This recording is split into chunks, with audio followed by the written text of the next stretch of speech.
1 João 2, a partir do verso 12. Diz assim a palavra de Deus: Filhinhos, eu vos escrevo porque os vossos pecados são perdoados por causa do seu nome. Pais, eu vos escrevo porque conheceis aquele que existe desde o princípio. Jovens, eu vos escrevo porque tendes vencido o maligno. Filhinhos, eu vos escrevi porque conheceis o Pai. Pais, eu vos escrevi porque conheceis aquele que existe desde o princípio. Jovens, eu vos escrevi porque sois fortes e a palavra de Deus permanece em vós e tendes vencido o maligno. Verso 15 ao 17 também. Não ameis o mundo, nem as coisas que há no mundo. Se alguém amar o mundo, o amor do Pai não está nele. Porque tudo o que há no mundo, a concupiscência da carne, a concupiscência dos olhos e a soberba da vida, não procede do Pai, mas procede do mundo. Ora, o mundo passa, bem como a sua concupiscência. Aquele, porém, que faz a vontade de Deus, permanece eternamente. Que Deus nos abençoe, que Ele possa aplicar a sua palavra ao nosso coração nessa noite, nos exortando, encorajando, fortalecendo e transformando para a sua glória, em nome de Jesus. Amém, meu irmão? Interessante, irmãos, nós vivemos uma cultura que tem, de certa forma, exaltado o amor, mas muitas vezes tem se perdido no que diz respeito ao sentido do amor. E tem afirmado, por exemplo, como um certo cantor da música popular brasileira em uma das suas canções, que toda forma de amor é justa. Tem um cantor que cantou isso aí, né? Consideramos justa toda forma de amor. Interessante que quando nós olhamos para esse texto que nós acabamos de ler, nós vamos descobrir que aos olhos de Deus, nem toda forma de amor é justa. Nem toda forma de amor é aprovada. Esse texto nos mostra, como diz Warren Wiersbe, que há um amor que Deus detesta. E nessa noite então nós vamos meditar um pouco acerca dessa realidade. Apenas a título aí de introdução, para que você entenda um pouco do contexto. Eu tenho vez ou outra voltado aqui na primeira epístola de João, pregado um texto na sequência do outro. Eu já estive aqui desde o início do capítulo, eu não vou expor todo o capítulo, mas o que eu preciso te lembrar? Que quem escreve essa epístola é o apóstolo João. Ele já escreve essa epístola mais maduro, e ele então, quando escreve essa epístola, era um líder reconhecido da igreja, e o contexto em que ele escreve essa epístola, e o propósito pelo qual ele escreve essa epístola, é para encorajar a igreja, para fortalecer a fé dos crentes, para que os crentes tivessem convicção da sua salvação em Deus, da sua eleição em Cristo, que isso os enriquecesse, os enchesse de alegria, mas ao mesmo tempo dessa forma, que os falsos cristãos fossem também percebidos. Pastor Luciano já citou aqui a experiência da Teresa, trabalhando no banco, conferindo notas. Eu também trabalhei em um banco e eu conferia cheques. E eu atesto a mesma experiência da Teresa. Quando eu fui trabalhar nesse banco, eu conferi uma média de 1.100, 1.200 cheques por dia. A primeira coisa que eles me ensinaram foi: você vai aprender a olhar para o cheque certo, para o cheque verdadeiro, original, para que através desse cheque você comece agora a identificar o falso. Aliás, deixa eu só explicar, né? Estou falando de cheque, mas para muita gente isso hoje em dia nem existe mais. Então, aquela época em que o cheque era muito comum, eu percebi alguns detalhes e era interessante. Cada banco tinha algumas características peculiares. De tanto lidar com aqueles cheques, foi ficando mais fácil perceber as diferenças quando de repente pintava um cheque fraudado ali no banco. Eu me lembro especificamente de um contrato à época de um valor muito alto. Esse contrato, quando chegou, eu bati o olho no cheque só de olhar, sem fazer nenhuma manipulação. Eu já olhei e falei: tem um negócio errado. A cor dele não era aquela cor que eu estava acostumado. E aí tem todo o processo de manipulação. Esse cheque desse banco específico, ele vinha com umas estrelas de baixo a cima. Quando você esfregava, aquecia o papel, aquelas estrelas sumiam. E nada de sumir as estrelas. Enfim, dessa forma eu percebi aquele que era o falso cheque. Uma fraude que quase foi aceita pelo banco. Ou seja, João está escrevendo para confirmar a fé dos crentes, mas ao mesmo tempo para dessa forma também denunciar os falsos crentes e principalmente os falsos profetas, que naquela época já estavam passeando pelas igrejas, deturpando o evangelho.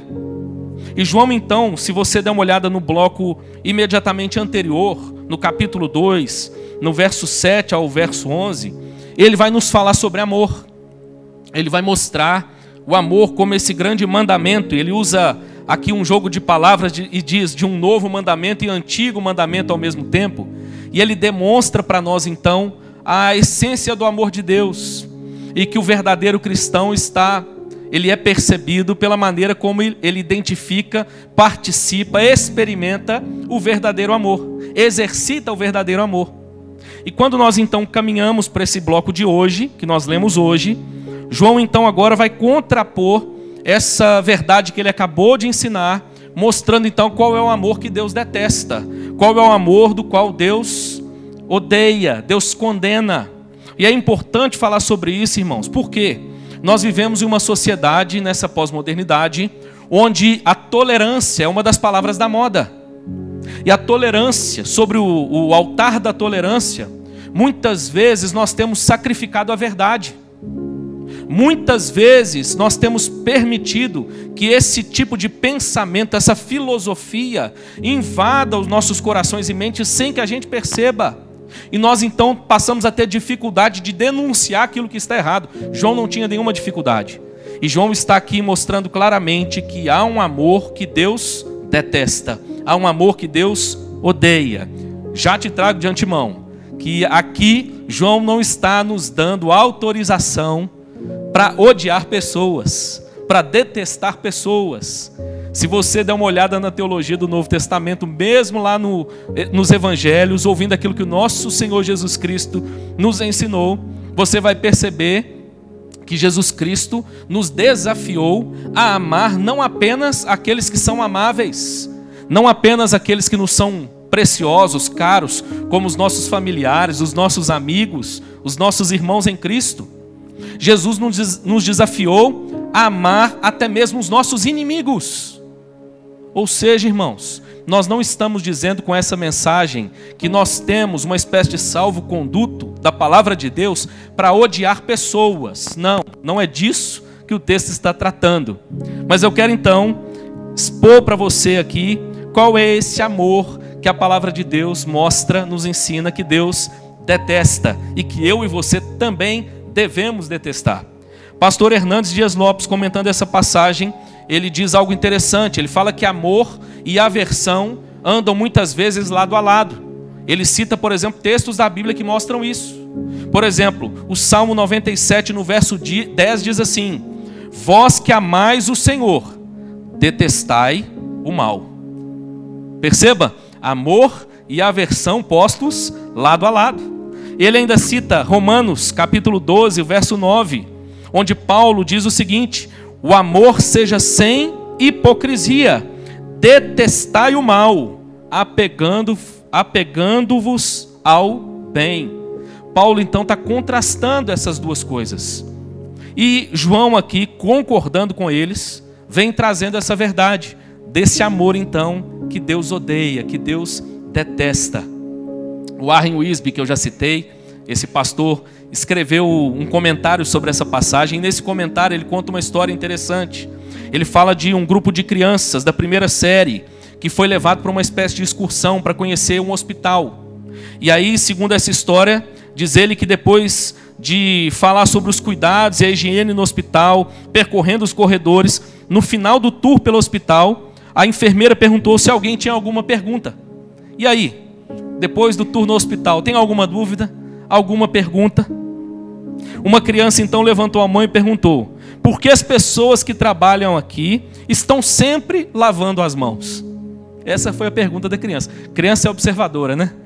E às vezes o olhar dela fica nos detalhes. Não sei quanto a você, mas nós pastores que temos o hábito de visitar o hospital, somos ensinados a da mesma forma. A gente chega para uma visita, a gente lava as mãos. A gente termina a visita, a gente lava as mãos. Isso é algo de praxe para que a gente, dessa forma, garanta tanto a segurança de quem está hospitalizado, quanto também a nossa segurança. Mas olha que interessante, a enfermeira sorriu e respondeu: As pessoas que trabalham no hospital estão sempre lavando as mãos por duas razões. Primeira, porque elas amam a saúde. Segunda, porque elas odeiam os micróbios. Ou seja, elas tanto entendem o lado positivo dessa verdade, quanto o lado negativo. Há tanto o apreço por aquilo que fazem, como a repulsa por aquilo que pode causar mal a si mesmo ou aos seus pacientes. Olhando então para essa verdade, irmãos, é que nós vamos perceber na passagem a descrição, o apóstolo João nos mostrando os motivos pelos quais o cristão não deve amar ao mundo. João vai apresentar para nós aqui 4 motivos pelos quais eu e você não devemos de forma alguma amar ao mundo. Devemos seguir o exemplo de Deus e detestar o amor ao mundo. Em primeiro lugar, irmãos, ele vai mostrar para a gente no verso 15 que nós devemos, ou nós não podemos amar ao mundo por causa daquilo que o mundo é. Olha o que diz o verso 15: não ameis o mundo, nem as coisas que há no mundo. Se alguém amar o mundo, o amor do Pai não está nele. É interessante que quando nós olhamos para as Escrituras, nós vamos descobrir que uma mesma palavra ela pode ter mais de um sentido, bem parecido com o que a gente está acostumado no português. Por exemplo, quando nós falamos sobre manga, você pode pensar numa fruta, ou você pode pensar numa parte da sua camisa. Nós temos no português palavras que possuem mais de um sentido. O grego não é diferente. E quando nós olhamos para o grego do Novo Testamento, nós vamos perceber 3 tipos de mundo, 3 tipos de sentido para a palavra mundo sendo apresentadas aqui. O primeiro deles diz respeito ao mundo físico, ou seja, ao planeta Terra, as coisas criadas. Você vai ouvir essa expressão ou essa palavra sendo usada com esse sentido, por exemplo, lá em Atos, capítulo 17, no verso 24, descrevendo o nosso Deus como o Criador do mundo. Mas há um segundo sentido. O segundo sentido tem a ver com o mundo humano ou humanidade, ou seja, os seres humanos. Você vai se lembrar de um texto famoso. Provavelmente você que é cristão há muito tempo sabe de cor. Eu aprendi esse texto quando era criança. João 3,16. Porque Deus amou o mundo de tal maneira que deu o seu Filho. O que é esse amor de Deus ao mundo? Nesse contexto de João 3,16, se refere ao amor de Deus pelos seres humanos, pelas pessoas, pela humanidade. Mas há um terceiro sentido, e esse terceiro sentido é do mundo como um sistema, ou seja, como uma filosofia, uma forma de viver, um sistema que está em antítese ou em oposição a Deus. Não podemos nos esquecer dessa verdade. À luz das Escrituras, desde a queda do homem no Éden, a Bíblia nos diz que a humanidade sem Deus, ela agora se coloca nessa posição de antítese, de oposição a Deus. E mais do que as pessoas que se rebelam contra Deus, o que João está nos mostrando, o que a Bíblia está nos mostrando, é que há um sistema que se opõe a Cristo, que se opõe ao Evangelho, que se opõe à igreja de Cristo. E é nesse sentido, irmãos, que nós não podemos amar o mundo. É interessante que alguns teólogos comentaram o que eles entendem sobre essa expressão nesse contexto. Um deles foi William Barclay. Ele diz o seguinte: mundo aqui, como a sociedade, ou a palavra é utilizada para se referir à sociedade pagã com seus falsos valores, sua falsa maneira de viver e seus falsos deuses. Ou seja, ele está descrevendo essa sociedade numa posição de oposição a Deus, com suas falsas filosofias, com sua maneira equivocada de olhar para a vida, com a sua maneira equivocada de se relacionar com Deus, inclusive escolhendo se relacionar com a criatura como se ela fosse Deus, ou seja, a idolatria. Outro teólogo que também comentou essa palavra, que tem um nome um pouco mais confuso, ele chama Lloyd Jones Ogilvie. Ele diz o seguinte, que a palavra grega cosmos aqui, mundo, tem uma inferência moral profunda. Implica a vida à parte de Deus, O mundo é qualquer pessoa, relacionamento, estrutura social, circunstâncias ou situações que não foram redimidas pela graça de Deus.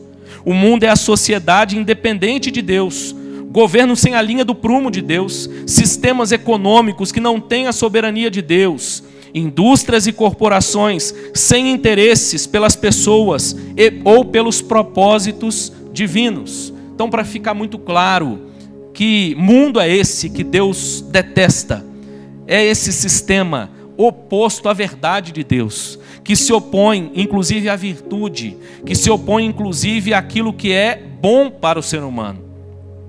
Finalmente, o último que eu quero mencionar aqui, João Calvino, também falando sobre isso, diz o seguinte: pelo termo mundo, entende-se tudo quanto se acha conectado à presente vida, à parte do reino de Deus e à parte da esperança da vida eterna.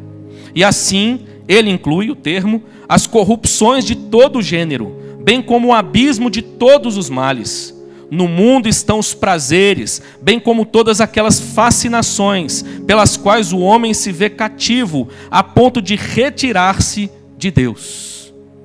Então Calvino está mostrando para nós que esse mundo que Deus odeia é todo esse sistema oposto a Deus e que muitas vezes cega o coração dos homens, a mente dos homens.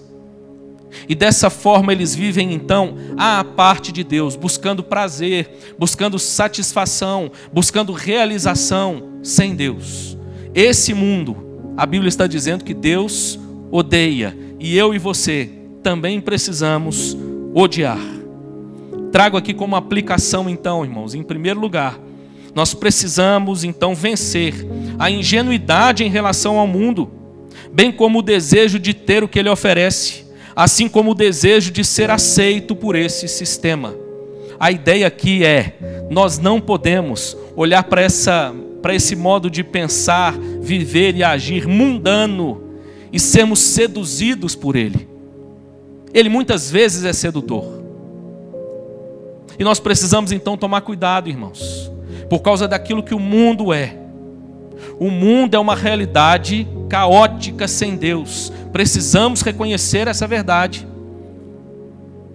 Disse aqui outro dia, contrastando com a realidade do céu, do paraíso, da eternidade com Deus, que é muito comum a gente olhar para a realidade da eternidade e a gente então menciona aquilo que a Bíblia descreve como virtudes desse lugar.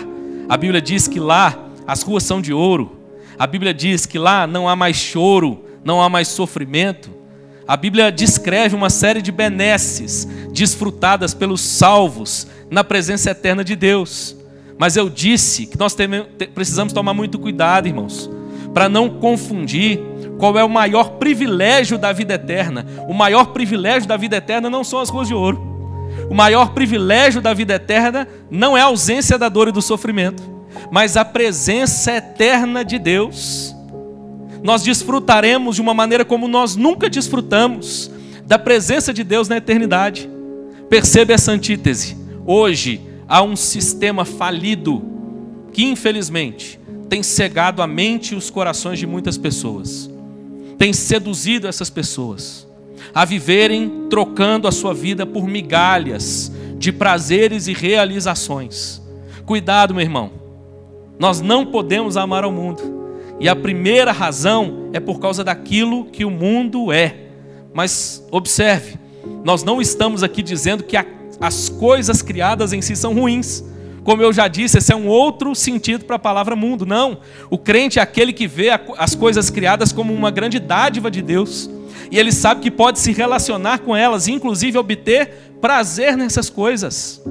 No entanto, as coisas não podem tomar o seu coração. O seu coração pertence a um único dono. E esse dono é o próprio Deus. Não ameis o mundo, nem as coisas que há no mundo. Porque se alguém amar o mundo, o amor do Pai não está nele. Não se confunda. Tem muita gente achando que pode amar as duas coisas. Lembra do que ensinou o nosso Senhor Jesus Cristo. Ninguém pode servir a dois senhores, porque certamente ele vai aborrecer um dos dois. Nesse caso, aquele que tenta amar servir a esses dois senhores, aborrece ao único e verdadeiro Senhor, que é o próprio Deus. Não ameis o mundo. Primeiro, por causa daquilo que o mundo é. Segundo, meu irmão, nós não podemos amar o mundo por causa daquilo que o mundo faz conosco. Olha ainda mais uma vez, o verso 16 agora. Ele diz assim, verso 15, a parte B, e o verso 16. Se alguém amar o mundo, o amor do Pai não está nele.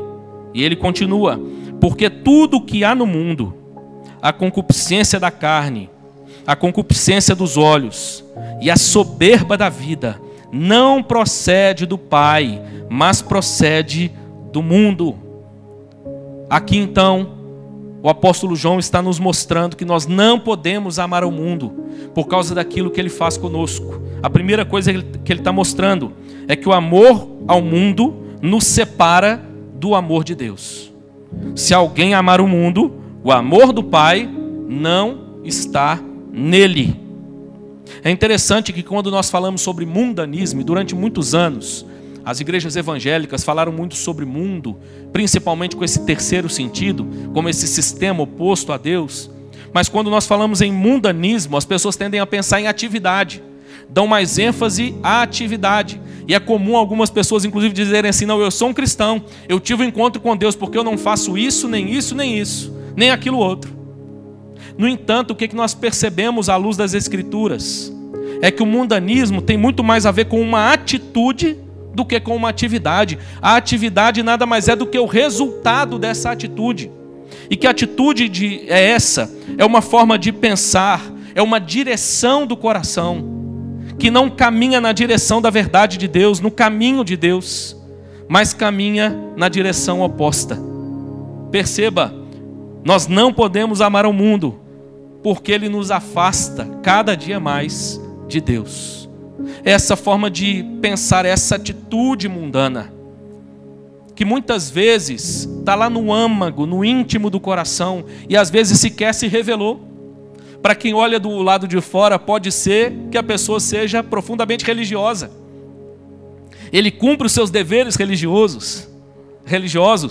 Ele realiza as atividades eclesiásticas, mas o coração está distante de Deus. João está nos chamando a atenção, irmãos, e mostrando que nós não podemos amar o mundo, porque é exatamente o que ele faz. Um abismo chama outro abismo. Lembro de um jovem amigo, próximo, em Belo Horizonte, que um certo dia me ligou e pelo telefone me disse o seguinte: pastor, a partir de hoje eu não sou crente mais. Eu resolvi que eu quero dar um tempo da igreja. Eu quero dar um tempo do evangelho. Eu quero dar um tempo de Jesus. Não tem nada de mal acontecendo comigo. Não tem assim nenhum pecado grave. Nada pesado acontecendo. Mas é que eu dei uma cansada. Eu sou jovem. Eu ainda tenho muito para viver. E eu quero experimentar umas coisas normais da juventude. E eu lembro, irmãos, com muito amor, que eu disse para aquele jovem no coração, no telefone, com muito amor no coração, eu disse: meu jovem, você pode não estar vivendo tudo isso que você falou, mas hoje você começou a trilhar esse caminho. Você tomou a decisão, talvez já tenha tomado até antes, mas você está agora oficializando a sua decisão de ir nessa direção. Eu preciso te fazer um alerta. Um abismo chama outro abismo. Infelizmente, irmãos, hoje a vida desse jovem vai de mal a pior, atolado até o pescoço numa vida de pecado, completamente alheio, distante de Deus, distante da verdade do evangelho. Digo isso com muito amor, irmãos. Nós odiamos o mundo, mas nós amamos as pessoas. Nós não podemos amar o mundo por causa daquilo que ele faz conosco. O mundanismo, então, irmãos, é tudo aquilo que nos faz sentir menos amor a Deus, menos amor ao Pai e às coisas relacionadas ao Pai. Uma coisa que é boa, que é lícita, na medida em que a nossa relação com ela não é boa, inclusive, pode nos levar nessa direção, de desejar menos a Deus, de desejar menos as coisas de Deus.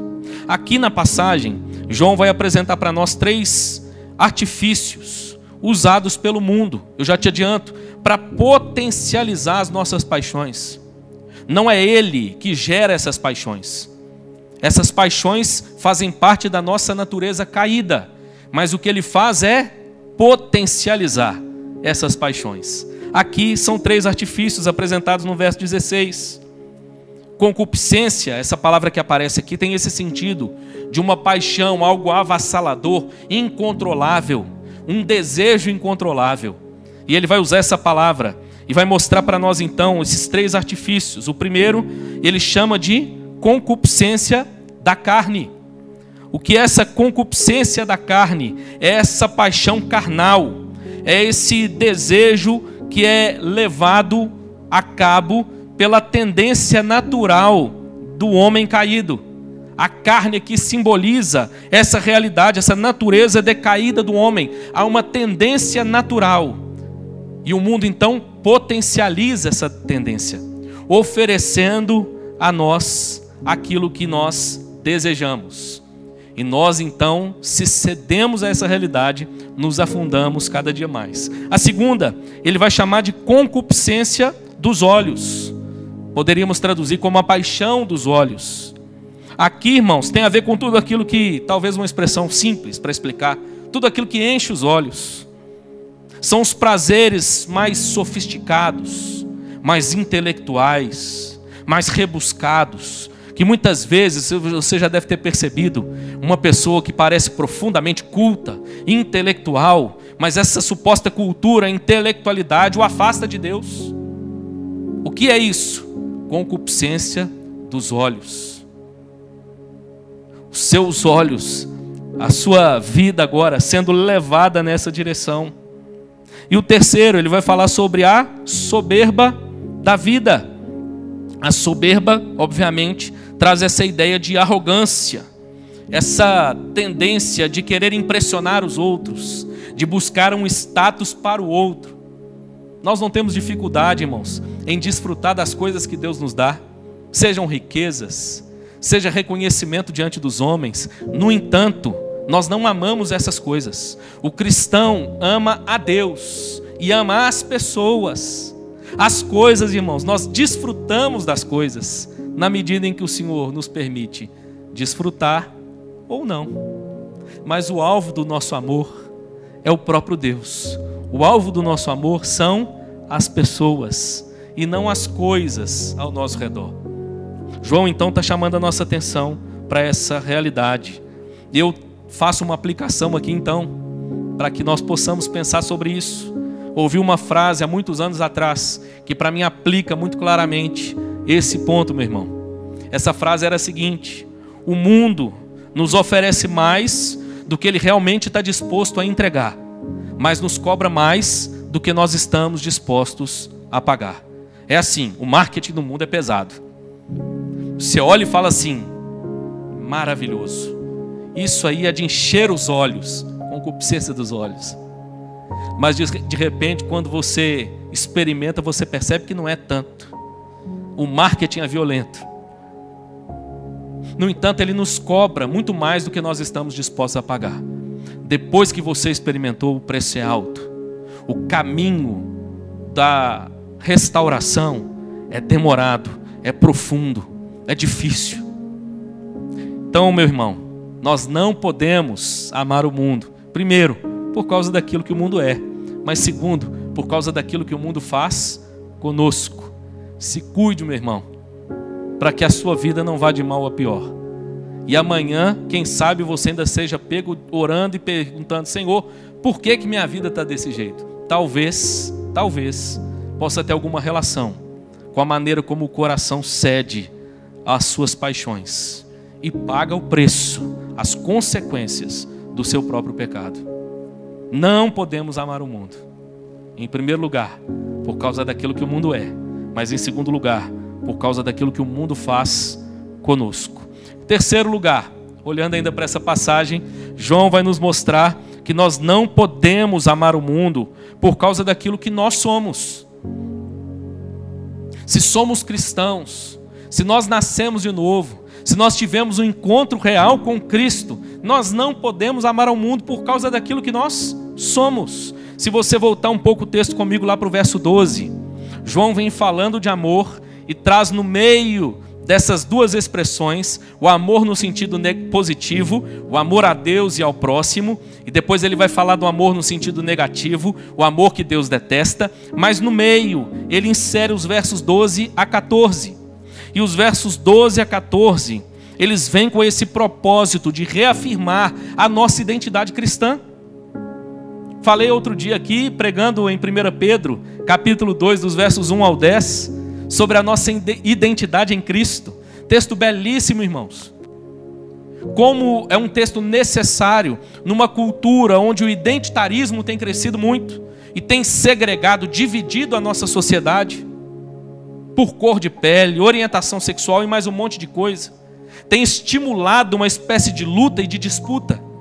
O cristão, na verdade, tem a sua identidade, não no pecado que ele pratica, lembra que foi uma das coisas que eu disse, mas naquilo que ele é em Cristo. E o que nós somos em Cristo é revelado por Deus na sua palavra. Se você der uma olhada no verso 12, João vai usar a expressão filhinhos. É interessante que ele vai repetir essa expressão no verso 14. Só que a palavra no grego aqui é diferente uma da outra. No verso 12, filhinhos, a palavra que aparece aqui no grego, ela se refere aos cristãos de maneira mais geral. Então a primeira palavra de João é para todos os crentes. Aqui é uma maneira amorosa de João se referir aos crentes, chamando de filhinhos. E ele está, na verdade, conclamando, essa primeira palavra é geral para todos os crentes. Ele diz: filhinhos, eu vos escrevo porque os vossos pecados são perdoados por causa do seu nome. A primeira coisa, meu irmão, que não pode sair da nossa mente e do nosso coração sobre quem nós somos, é que nós somos pecadores perdoados em Cristo. E aqui João vai apresentar de maneira muito clara a causa material do nosso perdão, como diz João Calvino.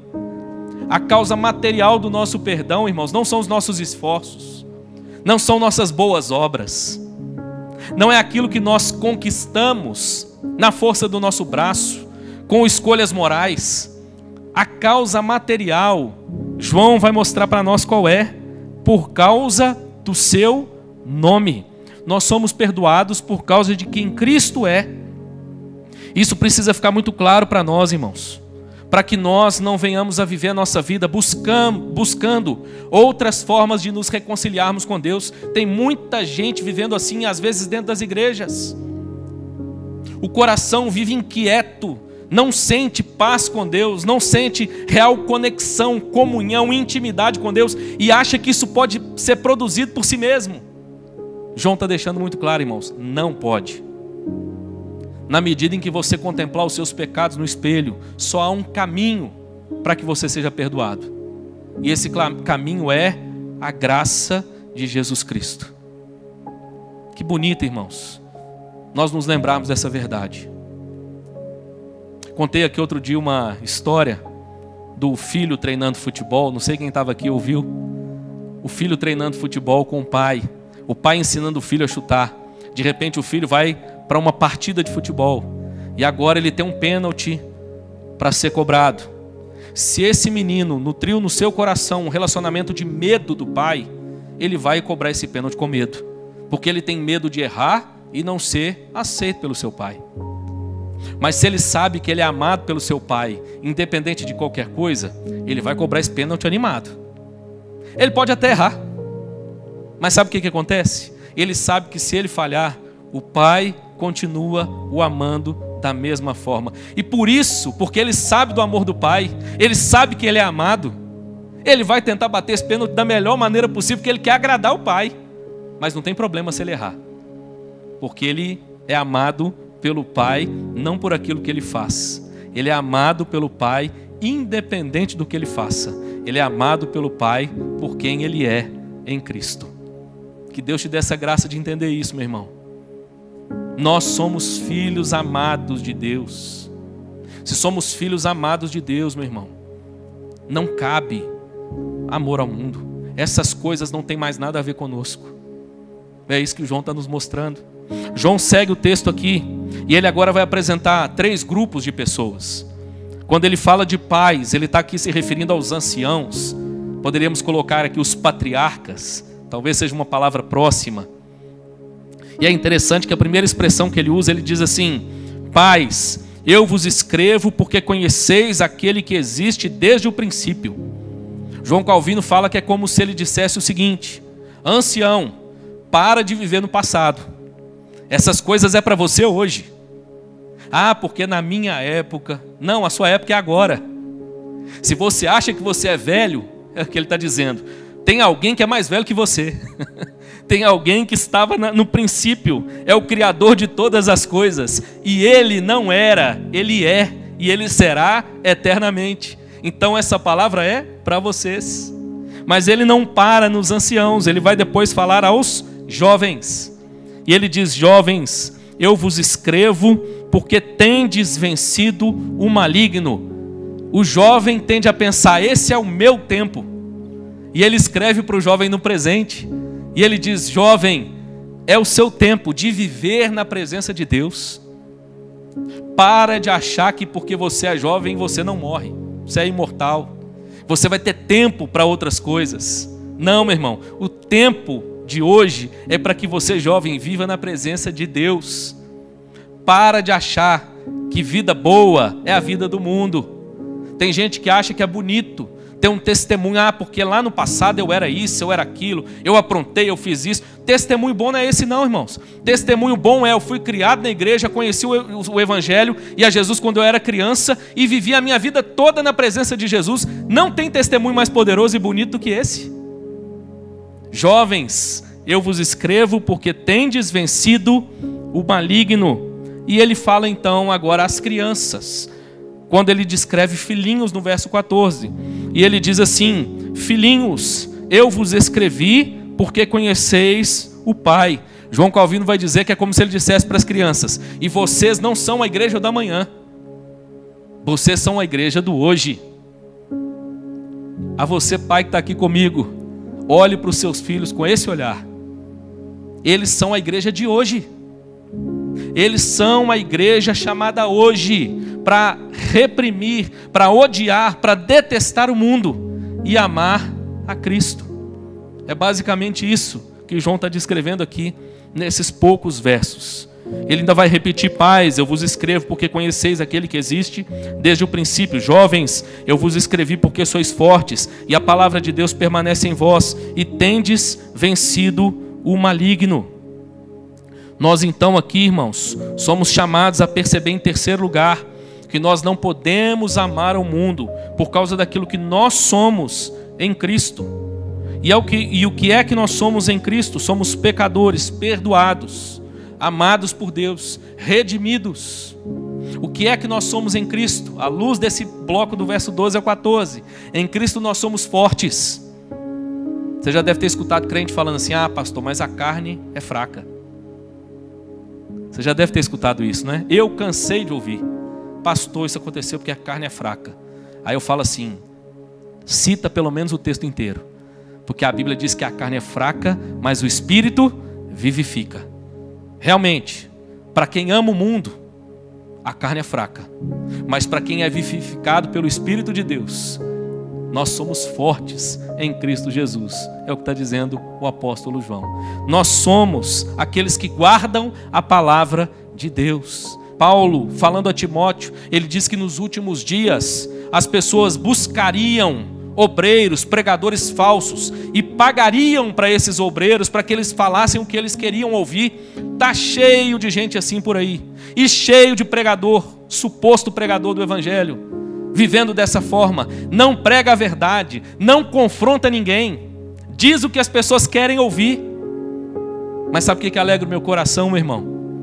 Porque o Evangelho nos traz a perspectiva positiva acerca da igreja, dos verdadeiros crentes. Os verdadeiros crentes amam a palavra de Deus e guardam a palavra de Deus nos seus corações. E isso, meu irmão, vai ser assim até Jesus voltar. O crente genuíno é aquele que, mesmo quando é exortado pela palavra, ele se alegra, porque ele se lembra aquilo que a própria palavra diz, que o nosso Deus, ele disciplina aqueles a quem Ele ama. Que alegria saber que o nosso Deus nos ama. E uma das formas de nós sabermos isso, quando nós somos disciplinados por Ele. Somos aqueles que têm vencido o maligno. Vivemos uma geração evangélica com medo do diabo, irmãos. Negócio estranho. Coisa que a gente nunca viu, talvez, aí na história. Gente que tem medo. Às vezes, só de você contar alguma coisa que está na Escritura, alguma experiência, a pessoa já fala assim: pastor, não fala dessas coisas não. Interessante que nós viemos de uma época, uns anos atrás, onde, em alguns contextos, se falava mais do diabo do que de Jesus. O diabo era visto em tudo.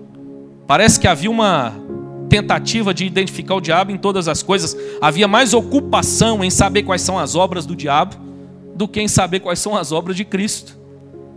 Mas sabe o que João nos lembra? Quem nós somos em Cristo. E sabe quem nós somos em Cristo? Aqueles que têm vencido o maligno. Que alegria saber disso. Como alegra o nosso coração. Ao mesmo tempo em que somos exortados a não amar o mundo. Em terceiro lugar, por causa do que nós somos em Cristo. De quem nós somos em Cristo.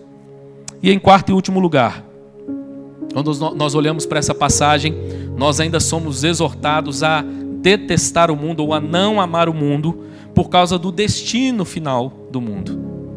Vamos voltar lá na frente para a gente recapitular? Em primeiro lugar, nós vimos que nós não podemos amar ao mundo por causa daquilo que o mundo é.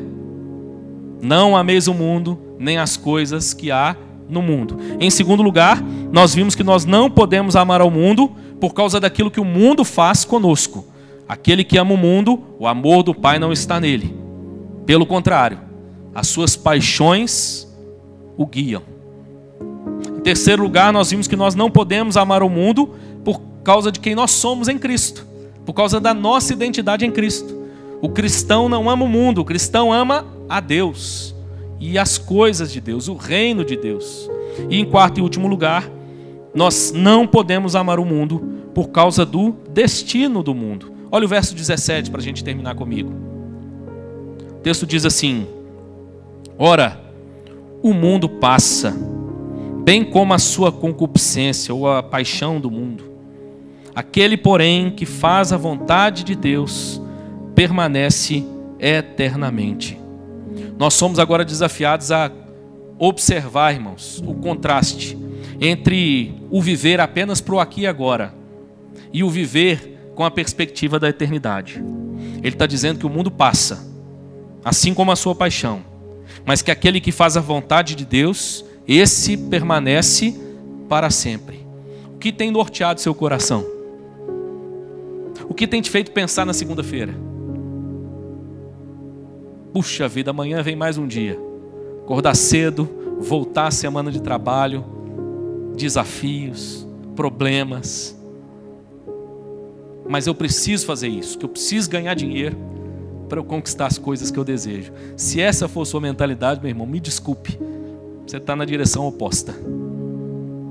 Nós somos desafiados a fazer a vontade de Deus, a viver sim com os pés no presente, mas com os nossos olhos no futuro, contemplando a eternidade que viveremos na presença de Cristo, em nome de Jesus. Somos desafiados, irmãos, então, a pensar acerca dessa realidade. Eu te faço uma pergunta: o que você faria se hoje você soubesse que está a um passo, ou que nós estamos a um passo da destruição? Uma nação poderosa avisou que a partir de amanhã vai atacar o Brasil. Entraremos numa guerra ferrenha. O que você faria? Um diagnóstico, um médico dizendo: você tem tanto tempo de vida. O que você faria? Essa é uma boa reflexão para a gente pensar sobre a maneira como nós temos vivido. É óbvio, não estou dizendo que isso não mexa com a gente e não nos leve a repensar algumas coisas. Qualquer ser humano num contexto desse vai repensar algumas coisas. Mas a pergunta é: algumas coisas ou todas as coisas? Como é que você tem vivido? Pastor Luciano outro dia lembrou uma frase poderosa de Martinho Lutero. Certa vez perguntaram isso para ele: o que ele faria se ele soubesse da proximidade da sua morte? E ele disse: eu continuaria fazendo as mesmas coisas. Um exemplo daquilo que João está tratando aqui. O mundo passa, meu irmão, mas eu e você sabemos que nós vivemos com a perspectiva da eternidade. Os nossos pés podem estar aqui, mas tudo aquilo que nós fazemos contemplando a vida eterna com Cristo. Há um livro, um sermão, na verdade, poderoso de Jonathan Edwards. Um sermão que ficou famoso na história: Pecadores nas mãos de um Deus irado. Jonathan Edwards tinha uma maneira de entregar o sermão bem incomum para o nosso tempo. O sermão dele era completamente escrito, segundo os biógrafos. Ele tinha o hábito de colocar o cotovelo no púlpito, a mão sobre o rosto e ler o sermão. Mas olha que interessante. A história diz que quando Jonathan Edwards pregou esse sermão, que dizia sobre a transitoriedade do mundo e da vida, e sobre a maneira como os pecadores deveriam perceber que estão a um passo de um encontro com Deus, isso deveria fazer com que eles pensassem de forma diferente acerca da vida. Claro, ali um aspecto negativo, exortando aqueles que estavam afastados de Deus. Aqui João faz um aspecto positivo, nos exortando a manter o nosso olhar fito no nosso Senhor e Salvador Jesus Cristo. E a biografia de Jonathan Edwards diz que quando ele pregou esse sermão, primeiro, houve uma comoção nos presentes. Algo incomum, inclusive, para um contexto reformado. O povo chorava compulsivamente. Naquela noite, orações por toda a madrugada em alguns lugares, bares fechados, e o povo clamando a Deus. E eu fico me perguntando, irmão, será que nós vivemos realmente a nossa vida tendo muito claro diante dos nossos olhos que a qualquer momento o nosso Senhor e Salvador Jesus Cristo vem nos buscar? O verdadeiro cristão, sim. A resposta é sim. Essa é a perspectiva do verdadeiro cristão. Ele encara as lutas, os desafios, os dissabores da vida de uma maneira diferente, porque ele sabe que tudo passa, inclusive o seu sofrimento e as suas lutas. Ao mesmo tempo, ele sabe que tudo que ele produz, ainda que não tenha resultados humanos, é contemplado pelo seu Pai Celestial.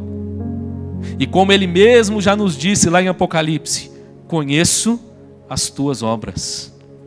Não há nada que nós façamos nessa vida para Deus que o nosso Senhor não contemple, não apenas não contemple, como Ele não prometa que irá nos galardoar na eternidade. É por isso que o cristão vive essa vida com um olhar no eterno.